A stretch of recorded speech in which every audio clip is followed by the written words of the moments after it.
We have way too many batteries, way too many chargers, way too much going on just to melt these poor starters to the ground. 1,000 amps, 24 volts, that'd be 24,000 watts, 24 kilowatts. What the fuck? What even plugs into it? So all we would do is just drain the batteries using this.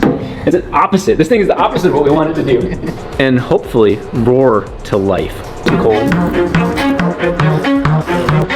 That will do about 4 times the amount of starting that these can on 12 volts. We fully recharged everything all.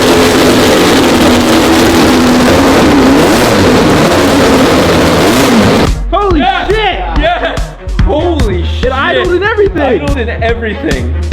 Oh my god! It's alive. It is absolutely alive. Thank you guys for helping us get to this moment.